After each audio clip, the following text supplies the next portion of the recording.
दोस्तों नमस्कार। One rank one pension 2 की विसंगतियां अब ये समझ लीजिए ये गुम सी हो गई हैं। भूतपूर्व सैनिकों के द्वारा पिछले 7-8 महीनों से जो धरने प्रदर्शन किए गए अलग अलग तारीखों में अलग अलग जगहों पर सब के सब बेकार से होते नजर आ रहे हैं, क्योंकि उसका असर केंद्र सरकार के ऊपर अब नहीं पड़ा है। अगर पड़ गया होता तो शायद ये वन रैंक वन पेंशन 2 की विसंगतियां दूर हो गई होती। ये कह सकते हैं कि केंद्र सरकार को कहीं ना कहीं अपनी सत्ता का ज्यादा अभिमान है, अपनी सत्ता की अपनी कुर्सी का ज्यादा ख्याल है। उनको ये ख्याल नहीं आ रहा कि ये भूतपूर्व सैनिक कभी वर्तमान में अपने देश के लिए अपने जीवन का वो समय दे चुके थे जिस समय इनका परिवार इनसे अलग था, और ऐसी ऐसी विषम परिस्थितियों में इन्होंने ड्यूटी परफॉर्म की थी जिसमें इन्होंने अपने देश के भूभाग, देश के लोगों की रक्षा के लिए, सुरक्षा के लिए अपना जीवन सौंप दिया था। रिटायरमेंट के बाद उनकी ये परिस्थिति हो जाएगी कि उनको अलग अलग जगह पर अलग अलग तारीखों पर धरने देने पड़ेंगे, प्रदर्शन करने पड़ेंगे, अपनी डिमांडों के लिए मांग उठानी पड़ेगी, और सरकार के द्वारा उनकी मांगों के ऊपर कोई सुनवाई नहीं होती है, कोई पॉजिटिव रेस्पॉन्स नहीं आता है। शायद ही ऐसा उन्होंने सोचा होगा। खैर, वन रैंक वन पेंशन 2 की विसंगतियां वो विसंगतियां ही बनी की बनी रह गई। अभी तक कोई भी औपचारिक फैसला नहीं लिया गया है कि उन विसंगतियों को सरकार दूर करेगी। उसी तरह से 18 महीने के महंगाई भत्ते, महंगाई राहत के ऊपर भी केंद्र सरकार ने पहले स्पष्ट कह दिया था कि इसको देने का कोई विचार सरकार नहीं बना रही है।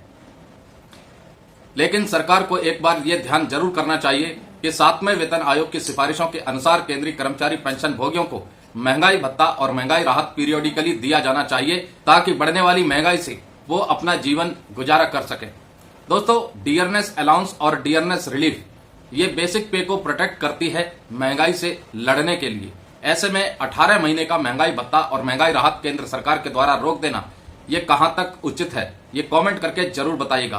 Confederation of central government employees and workers की तरफ से अपनी डिमांडों में इस मुद्दे को शामिल किया गया है और सरकार के आगे मांग रखी है कि 18 महीने के महंगाई भत्ते और महंगाई राहत के ऊपर केंद्र सरकार दोबारा से विचार बनाए और केंद्रीय कर्मचारी पेंशन भोगियों को इसका भुगतान जल्द ही करे। दोस्तों, त्योहार का सीजन आने वाला है, दुर्गा पूजा, उसके बाद दीपावली।